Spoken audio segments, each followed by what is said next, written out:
Hi everyone, welcome to our YouTube channel black diamond. तो बहुत लोग मुझे कह रहे थे ईसीएल से रिलेटेड, कोल इंडिया से रिलेटेड जो एमसीक्यू क्वेश्चंस आते हैं वो एमसीक्यू क्वेश्चंस आप डिस्कस कीजिए। तो आज मैं कुछ क्वेश्चंस लेके आया हूँ एमसीक्यू वाला, जो कि आपके ईसीएल का एग्ज़ाम हो चाहे डब्ल्यूसीएल का एग्ज़ाम हो, दोनों के लिए इम्पॉर्टेंट है।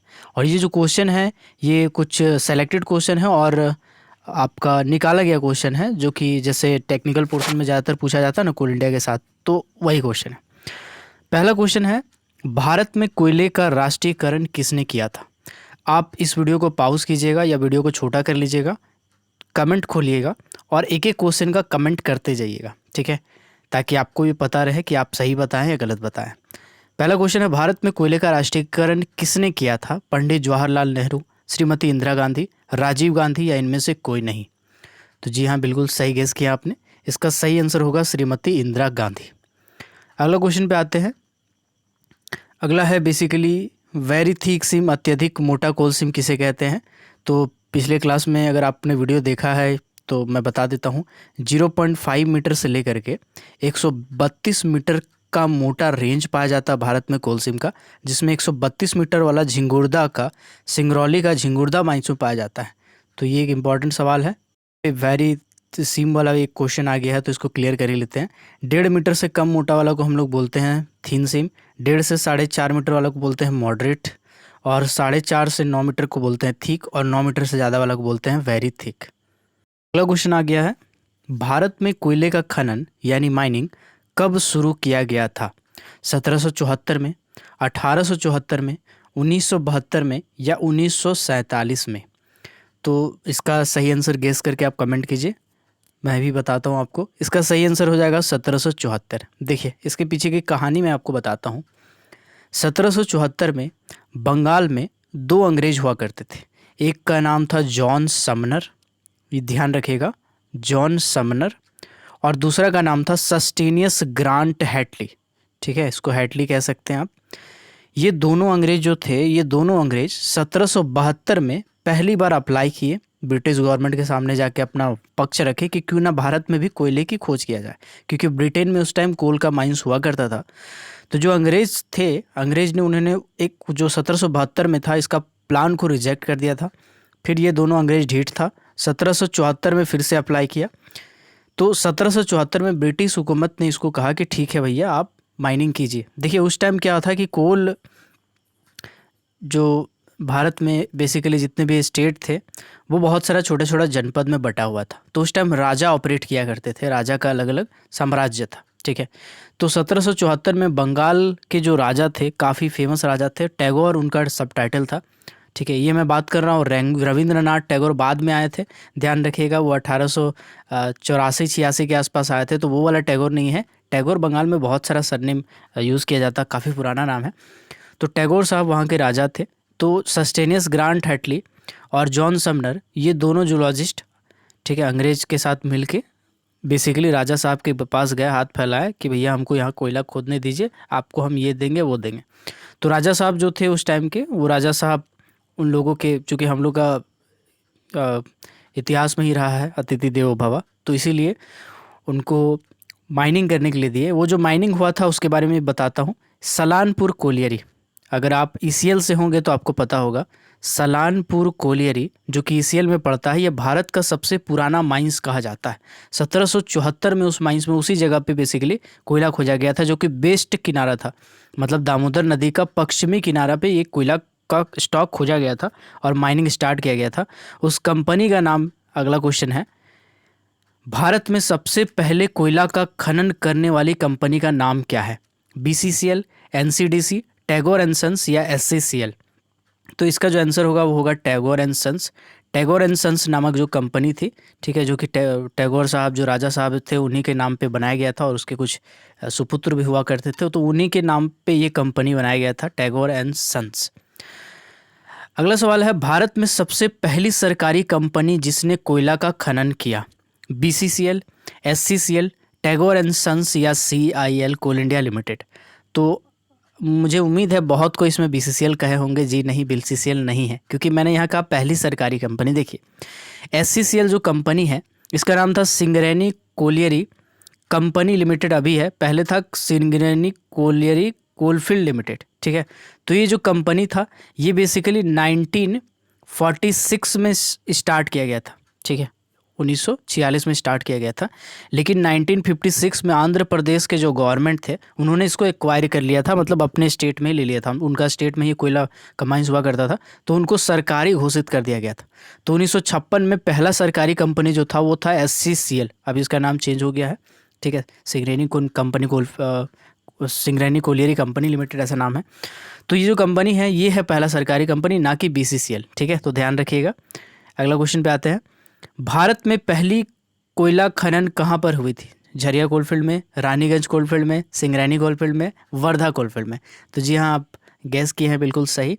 रानीगंज कोलफील्ड में पहली बार कोयला का खनन हुआ था, जो कि सलानपुर कोलियरी बना था और अंग्रेजों के द्वारा 1774 में खोजा गया था। अंग्रेज का नाम आपको याद रहना चाहिए, सस्टेनस ग्रांट हैटली और John Sumner, Tagore and sons नाम का कंपनी था। चलिए अगला क्वेश्चन है, कोयले का राष्ट्रीयकरण कितने फेज में हुआ था? 1, 2, 3 या 4? तो बेसिकली देखो यार, कोयला का जो फेज था, जब श्रीमती इंदिरा गांधी इसका राष्ट्रीयकरण यानी कि सरकारी करने वाली थी, तो कुछ कंपनी को छोड़ के कुछ कंपनी था, उसका नाम था टाटा साहब। टाटा के बारे में तो आपको पता होगा।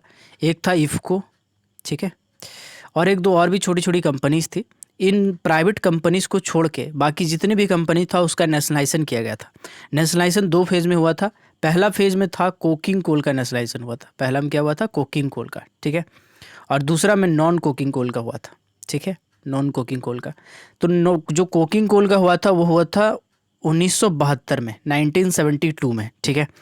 उसके बाद जो नॉन कोकिंग कोल का था वो बाकी जो बचा हुआ था वो हो गया था 1973 में। तो पूरी अगर नेशनलाइजेशन का बात करेंगे तो 1973 हो जाएगा और यहाँ पे 2 फेज हो जाएगा, ठीक है। अगला क्वेश्चन है, कोयले का राष्ट्रीयकरण किस एक्ट के हिसाब से किया गया था? Mines provision act 1972, mines act 1955, 52, CMR 1957 या नन ऑफ दीज? तो इसका आंसर हो जाएगा इमरजेंसी प्रोविज़न एक्ट 1972। 2 ठो प्रोविज़न एक्ट निकाला गया था। एक ठो इमरजेंसी प्रोविज़न एक्ट 1 था 1972 का, उसी का दूसरा भाग निकाला गया था 73 में। फाइनेंशियल ईयर हुआ करता था उस टाइम, तो उस टाइम ये बना था और इसी के हिसाब से कोल का नेशनलाइजेशन किया गया था। अगला सवाल है जो कि सबको पता होना चाहिए, अगर नहीं पता है तो फिर से आप इसको देखिएगा। CIL का फॉर्मेशन कब हुआ था? कोल इंडिया लिमिटेड का फॉर्मेशन कब हुआ था? 1972, 1975, 1973 या 1953, ठीक है। तो इसका जो आंसर हो जाएगा बेसिकली वो हो जाएगा 1 नवंबर 1975 कोल इंडिया लिमिटेड का स्थापना किया गया था। और हाँ, अगर आप ECL की तैयारी कर रहे हैं, जस्ट अ सेकेंड, अगर आप ECL की तैयारी कर रहे हैं तो आप ध्यान रखिएगा ECL को भी इसी के साथ ही बनाया गया था। 1975 में ही इस्टेब्लिशमेंट ईयर होता है ECL का भी, ठीक है, तो इसको ध्यान रखिए। तो इसका हो जाएगा 1975। अगला क्वेश्चन है, कोल इंडिया लिमिटेड को महारत्न का खिताब से कब नवाजा गया? जी हाँ, महारत्न का।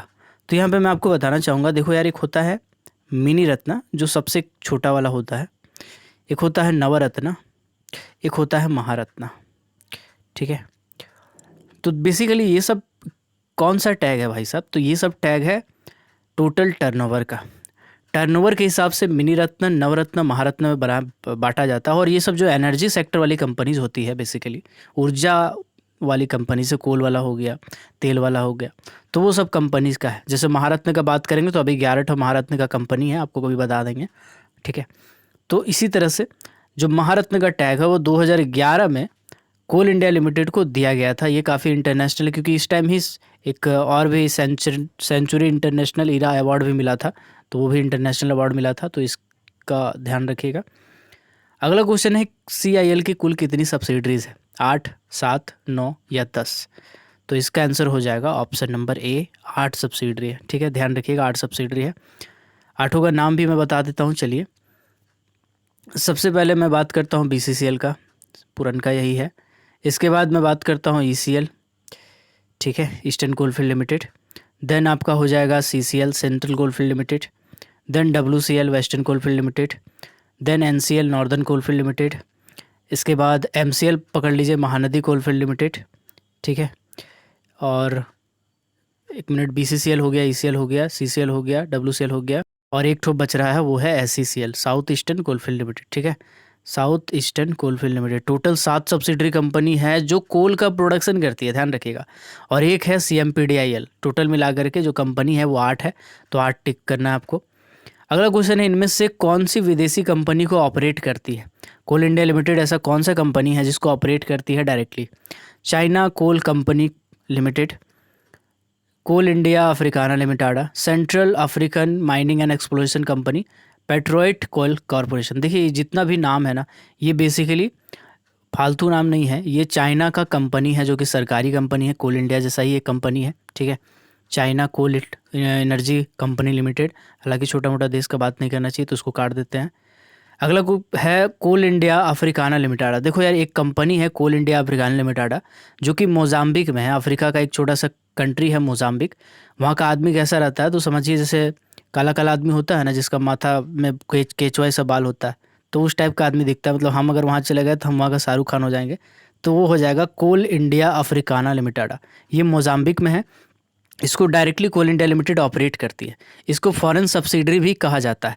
ध्यान रखिएगा, फॉरेन सब्सिडरी कहा जाता है, एक्चुअल में है नहीं। ऑपरेट जरूर करती है, कहा जाता है बट एक्चुअल में है नहीं। इसके बाद एक आता है central African mining exploration limited. ये अफ्रीकन कंपनी है, ठीक है। बहुत कोई बीटेक वाले यहाँ भाग जाते हैं। और एक है पेट्रोइट कोल कॉरपोरेशन जो कि रसिया का कंपनी है, ठीक है। ISM का बहुत सा लड़का लोग इधर भागता है, तो बट कोई नहीं, हम लोग आते हैं इधर। कोल इंडिया अफ्रीकाना लिमिटेड, ये जो है ये कोल इंडिया लिमिटेड की एक कंपनी है, विदेशी कंपनी, जिसको ऑपरेट करती है डायरेक्टली। चलिए अगले पे आते हैं। अगला है CMPDIL का फुल फॉर्म क्या होता है, ये आपको पता होना चाहिए। Central mine planning and design institute limited, central mine provider development institute, coal mines प्रोविडियन डेवलपर, या नन ऑफ दिस। तो देखो यार, ये तीन जो है ना, ऐसा करके कोई कंपनी होता नहीं है। Central mine planning and design institute है CMPDIL। इसका क्या काम है? इसका काम है कंसल्टेंसी करना, माइंस का planning banana, system of working करना, मेमोरेंडम साइन करना, MOU यानी मेमोरेंडम ऑफ अंडरस्टैंडिंग, ये साइन करना। तो ये बेसिकली CMPDIL का काम है। तो ये हो जाएगा central mine plan design institute. याद रखिएगा, 7 गो ऐसा कंपनी जो कोल का प्रोडक्शन करती है कोल इंडिया लिमिटेड का सब्सिडरी में, और एक कंपनी है CMPDIL जो कि कंसल्टेंसी, माइनिंग डिज़ाइन ये सब करती है। अगला क्वेश्चन है, NEC कहाँ है? आसाम में, मेघालय में, तमिलनाडु में, कश्मीर में। तो बेसिकली इसका आगे फुल फॉर्म होगा तो वो भी मैं बताता हूँ। तो इसका आंसर हो जाएगा आसाम में। आसाम में है बेसिकली। अगला क्वेश्चन है, NEC का फुल फॉर्म क्या है? North eastern coalfield, Norway east coal central, या नॉम्बे ईस्ट सेंट्रल, या नॉन ऑफ दिस। तो ये बेसिकली सारा का सारा रियल कंपनी है। ये आपका नॉर्वे में है, ये आपका नवाबे में है, और ये जो है ये आसाम में है, नॉर्थ ईस्टर्न कोलफील्ड लिमिटेड। अब मैं आपको बताता हूँ, NEC जो है इसको ऑपरेट कौन करता है? इसको ऑपरेट करता है कोल इंडिया लिमिटेड। मतलब कोल इंडिया लिमिटेड NEC को गोद लिया हुआ है, कंपनी है एक ठो NEC। इसका प्रोडक्शन बहुत कम होता है, 1 मिलियन टन 2 मिलियन टन के आसपास कंपनी का प्रोडक्शन होता है। फिर भी कोल इंडिया इसको गोद लिया है और इस कंपनी को सर्वाइव करा रहा है। कारण क्यों, बताते हैं आपको। देखिए, आसाम चूँकि पहाड़ी इलाका में है, ठीक है, और आसाम में माइनिंग बड़ा डिफ़िकल्ट है। ग्रेविटी हॉलेज चलता है और काफ़ी डिफ़िकल्ट है, उसमें बहुत सारा माइंस में बहुत सारा दुर्घटना भी हुआ है, काफ़ी डिफ़िकल्ट माइन है। और आसपास में बहुत सारा पावर से वाला कंपनी है।